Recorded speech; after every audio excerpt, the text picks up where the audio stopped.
Hello there. My name is Chris. I am a call center supervisor from over here, not in the US. And I recently got the COVID. I know I don't sound like shit, believe me, I feel like shit, which has got me locked down in this small room.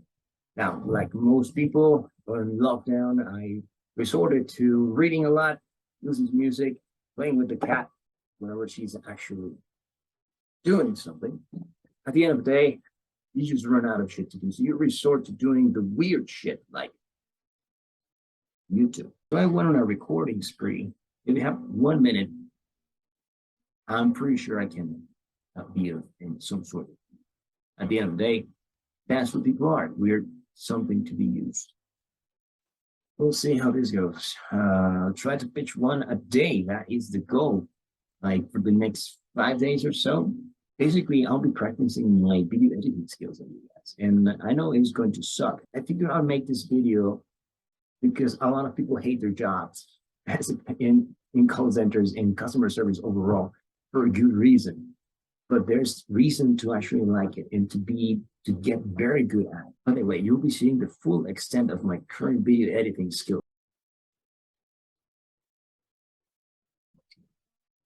As I mentioned before, I am a call center supervisor, and this is kind of what we look through, what we go through during,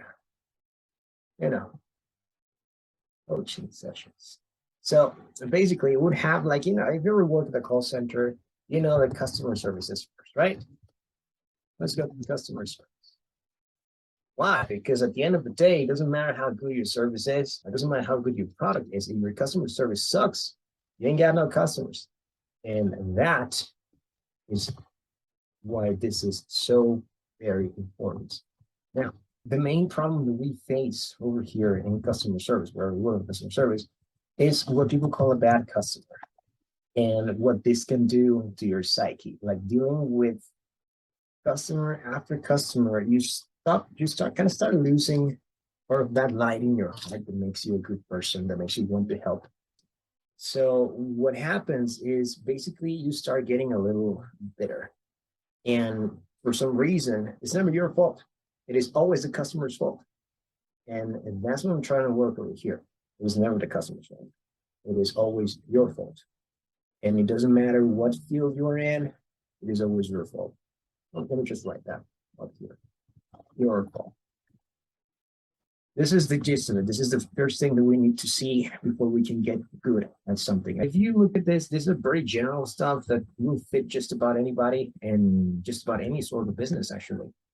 How do I get people to understand this? Okay, like what happened during this call? Imagine I got a call from somebody who's very upset because they've been hung upon. They have been put on hold and transferred to tech support in Spanish when it was a billing situation. Because because they have this very small little issue, but they just keep encountering people they don't understand. And that infuriates them for some reason. That happens a lot. And that makes the customer start on a bad point. Let's call it customer sentiment, right? So customer sentiment can be either bad, neutral, or good, right? So either customers in a bad mood, in a neutral mood, or in a good mood. Whatever we do with these two, you just don't screw up and you'll be fine, right? Everybody loves a good customer and everybody can work with a neutral customer. These we love. A bad customer is not something to avoid. It's actually something to practice. And what do I mean by practice? I mean, we get good. Now, how do I actually get good at dealing with bad customers? Practice the living shit out of it. So you can either do role plays with your supervisor, with your friends, with whatever, instead of just bitching about like how you get this kind of thing, how you get this kind of that, how they're so useless. Think about this. This is a very important topic, and this is something that might change your perspective, and I hope it does. Whenever you get a customer like this, they start yelling at you, and they escalate as soon as they possibly can. Like, I need to speak to a supervisor because this and that, and I have this problem. Nobody's able to help me, and I have this and this problem, and such, right? And the problem begins not with the customer saying wrong, like the S word, It starts with us doing this.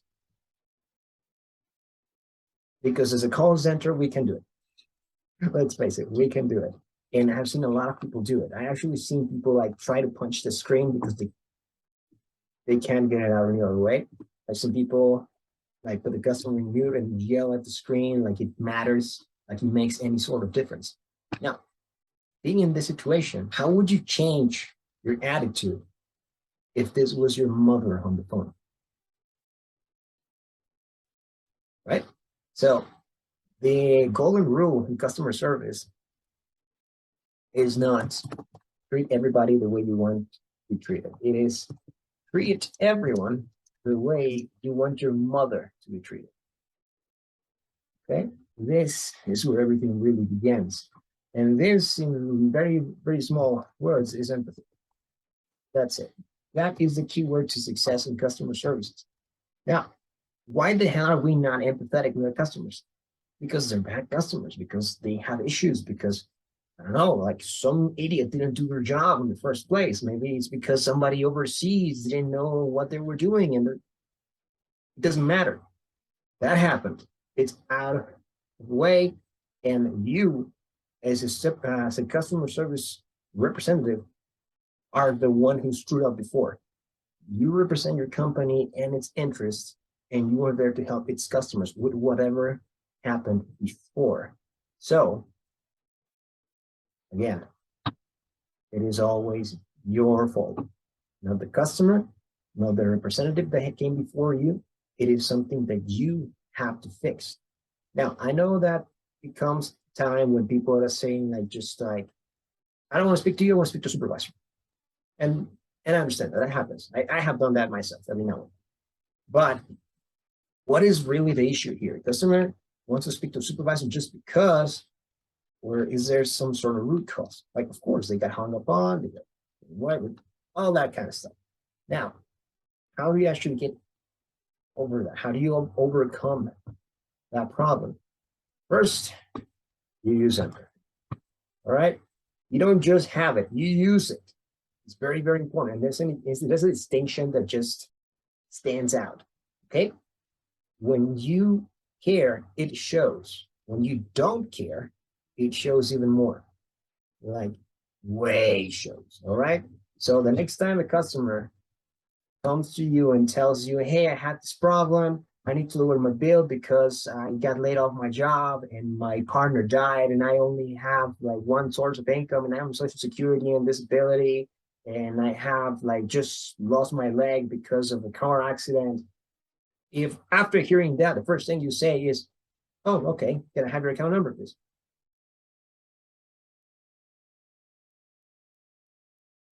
Seriously. But first things first, I would have this conversation with you.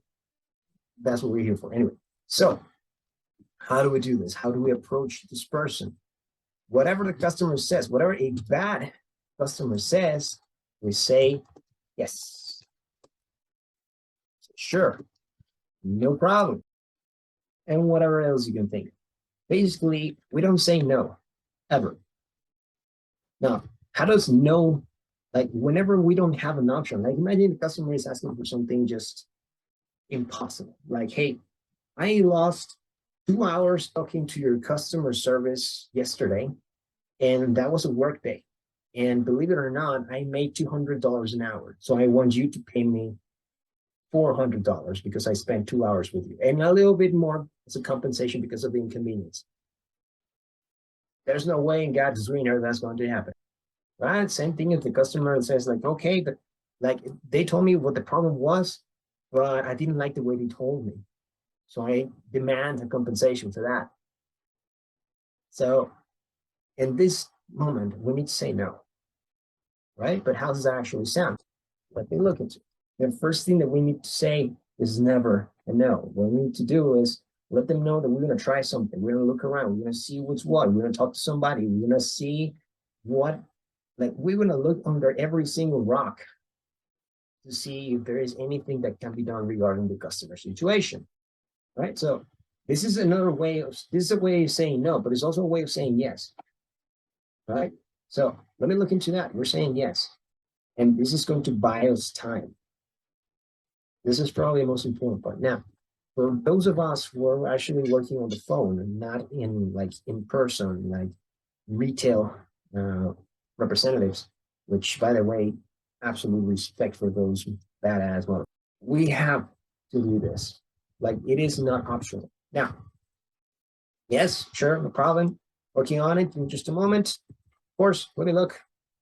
That's going to buy you time. And that time in a call, in a phone call, is going to make the customer think you're doing like going ape shit on your keyboard or something as on like, or whatever it is that you're doing, right? Because you need to put them on hold, you need to put them on mute and start doing something. Right? I did have a conversation once, like this lady calls in and she wants to lower her bill. She wants the exact same thing that she had before, and she wants to pay as much as she was paying before, or even less, because I am so good at my job at this point that I make an order as she speaks. I already know what she wants and I can get it for her like so fast, right? The moment she stops talking, I tell him, I understand, ma'am, here's your package. What she says is, no, oh my God, you're so efficient. No, she says, no, I don't believe you. You didn't do anything. There's no way you could have done it that fast. You just give me the first thing you found, like to shut me up. And that's where it hit me. Like, it doesn't matter how good you are if the customer doesn't think you're that good. So there's another concept here. There's being right and having someone acknowledge you're right. There is a major difference between those two. Like, again, going back to expertise, you know what you're doing because you work for that, and your customer doesn't. You have been exposed to this subject 100, 1,000 times even over the course of a single month, and you know exactly how things work. Your customer does not. So you are right. Whatever the situation is, you're most likely right. You know what's going on and how to fix it. Your customer doesn't, and they have a different mentality. And unless they understand what you're doing and you take the time to educate your customer, they're not going to acknowledge that you're right. Okay? And it doesn't matter how right you are, it doesn't matter how little the customer understands. If they don't acknowledge that you're right, you're an idiot. Okay? You. Back to this. It's always your fault, right? Because if it is your job to know and to fix and to educate, and you're not able to get this information across to your customer, it is you who's failing. And this can be expanded to a lot of ways. Basically, all this stuff is just so we can do our one job. And the one job that we all share in customer service, there is just to provide information, right? Because it doesn't matter if you tech support, if you do retention, if you do sales, if you do, I don't know, like at the end of the day, it's just providing information. And the only way that we can provide information is if we are able to empathize with the customer, exercise that empathy so that we can de-escalate any situation and in turn educate the customer. All right, so that is probably